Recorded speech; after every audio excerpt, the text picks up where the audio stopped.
সবাইকে নমস্কার এবং ওয়েলকাম টু মাই চ্যানেল। এখন বাজে সকাল 8:30 আর উঠে আমার চান টানা হয়েছে, মেয়েদের দুধও খাওয়ানো হয়ে গেছে। ওরা চলে গেছে দাদা বাড়ি। আর এই যে আমি চা নিয়ে নিয়েছি, চা খাবো। বিস্কুট আছে আর আছে অলরেডি তালের বড়া দিয়ে চা খাবো। আর চাটা খেয়ে আগে বাসন মাজতে হবে। কতগুলি বাসন এখানে রেখেছি। আর এই বালতিতে আছে আবার জামা কাপড়, মেয়ের আমার রয়েছে। বাসনটা ধুয়ে বাসনটা মেজে আগে জল নিয়ে এসে রান্না বসাবো। কী রান্নাবো সেটাও জানি না।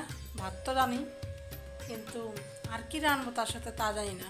কারণ মসুরি ডাল নেই, মুগ ডাল নেই, মসুরি ডাল এখন দরকার। এখন দেখা যাক, ভাতটা তো বসাই, তারপরে বাবা আগে চাটা খেয়ে নিই, তারপর যা করার করবো। এই যে আমি শাক বসিয়ে দিয়েছি, এটা দুধ কচু পাতার শাক হবে আজকে, বাটা না। আর এখানে আলু সিদ্ধ ভাত হয়ে গেছে, সকালে খাওয়া হয়নি। আর এই রসুনটা ছলবো, সোমবার দেবো তো রসুন দিয়ে। এটা চলো রসুন। আর মা গেছে দোকানে সেই ডাল আনতে, ডাল রান্না হবে। আর চলুন তারা রসুনটাকে ছুলে নিই তাড়াতাড়ি।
এখন বাজে দুপুর 1টা।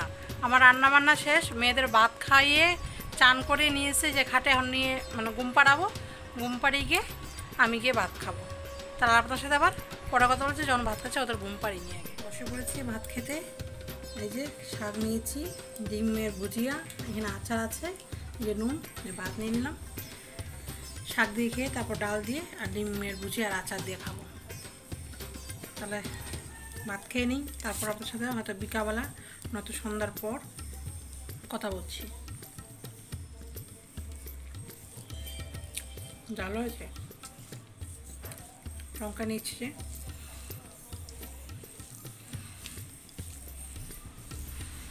ভালোই লাগে শাকটা দেখতে। শাকটাও ভালো লাগে মোটামুটি। এখানে একটা ছোট্ট গোটা হয়েছে, প্রচণ্ড বেকার। আমি হাওয়া ভালো করে করতে পারছি না।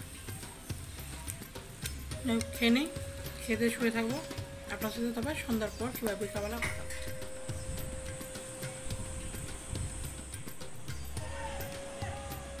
এখন বাজে 5:40 আর মেয়েদের এদিক দিয়ে জল বিস্কুট দিচ্ছি, খাচ্ছে, মানে বিস্কুট ভেঙে দিচ্ছি, ওরা খাচ্ছে। আর কাকিদের বাড়ি গেছিলো ওরা, আমিও তারপরে গেছি ওদের বাড়ি বসে, তারপরে এসে আসলাম। এখন আমার জল বিস্কুট খাবি তারা। হ্যাঁ, আর 5:40 হয়ে গেছে। আমার এই মতো মনে বললো আমি ব্লগ ছাড়িনি তো বাবা, আমার 5টার সময় ব্লগ ছাড়ার পাবলিক করার টাইম থাকে, আর 5:40 হয়ে গেছে। আমি মোবাইল নিয়ে যাই না, কাকিদের বাড়ি গেছিলাম, মোবাইল যদি নিয়ে যেতাম তাহলে আর হতো না। আবার ওর মামা আমার ঘরে ঢুকলাম। ঠিক আছে, আপনার সাথে পরে কথা বলছি। আজকে রাখি বন্ধন, তার জন্য গোপালকে রাখি পরানো হয়েছে। আমার মেয়েরা তো আর পারে না পড়াতে, মেয়ে মানে আমার মাই, মানে আমার শাশুড়ি মাই পরিয়েছে রাখিটা।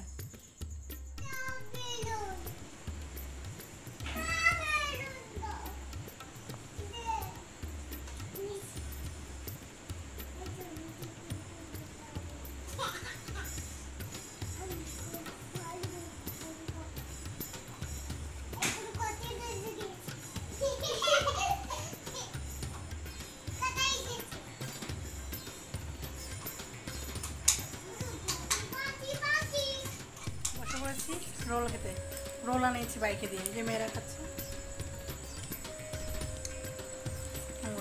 এই যে এখানে মার জন্য আছে, বাইক খাচ্ছে, খেয়ে নিই, তারপর আপনার সঙ্গে 5:45 বেজে গেছে। এখন বাজে রাত 9:30 আর মেয়েদের ভাত খাওয়ানো হয়েছে, ভাত খেয়ে আমি ঘুম পাড়িয়ে এসেছি। আর এখানে বসিয়ে দিয়েছি যে আলু তরকারি আর রুটি হবে, আটা মাখা আছে ফ্রিজে, আর ভাতও আছে হাঁড়িতে, ভাতটা আছে, একটু গরম টরম করবো, ভাত রুটি মিলেমিশে সবটাই খাওয়া হবে। তো রান্নাটা করে নিই, তারপর আমার সাথে আবার কথা বলছি। 9:30 বেজে গেছে, তাই কথা 10 বেজে যাবে, তারপর বাসন কাসন দেবো। বেজে গেছে 10:15 আর আমি রুটি ভেজে তরকারি করে খাবার দিয়েছি, ওরা খাচ্ছে। আর আমি এখন হাত মুখ ধুয়ে চলে মানে হাত পা ধুয়ে চলে এসেছি রুমে। আর আমি যে সেই রোল খেয়েছিলাম তার জন্য আমি আর রোল মানে খাবার খাইনি, আর কিছু মানে ভাত টাত রুটি কিছুই খাইনি, কারণ আমার রোল খেয়ে পেট ভরে গেছে। আর মেয়েদের যে হাফ রোল খেয়েছিলাম ওরা ওই জন্য আর ভাত খাইনি, আর জবরদস্তিও করিনি, এইটুখানি খেয়েছে, এই অনেক। তারপরে রোল খেয়ে ওর ভিটামিন খাওয়ানো শুরু করেছে আজকে থেকে, সেই ওষুধ খাইয়ে তারপরে যে ঘুম পাড়ে দিয়েছি যে ওরা। আর এখন ঘুমাচ্ছে, আর এখন আমার মশারি টাঙে আমিও শুয়ে পড়বো। আর বাসন কাসন কয়েকটা ধুয়েছি, আর কয়েকটা রয়েছে, কালকে সকালে দেবো। চাই হাঁড়ি যেগুলি আসলো এগুলি ধুয়েছি, আর টুকটাক বাসন থাকবে, বেশি একটা থাকবে না, তাও কালকে সকালে ধুয়ে নেবো। তাহলে আমিও এখন শুয়ে পড়বো, শুয়ে আবার এডিটিং আছে, কাজ আছে শোয়ার পরও। তাহলে আজকে ভিডিওটি এইটুকুই, কালকে আবার দেখা হচ্ছে নতুন একটা ব্লগ নিয়ে। যদি ভিডিওটি ভালো লেগে থাকে তবে লাইক এবং সাবস্ক্রাইব আপনারা করে দেবেন। যারা যারা ভিডিওটি দেখছেন তাদের সকলকে ধন্যবাদ এবং শুভরাত্রি, টাটা, বাই বাই।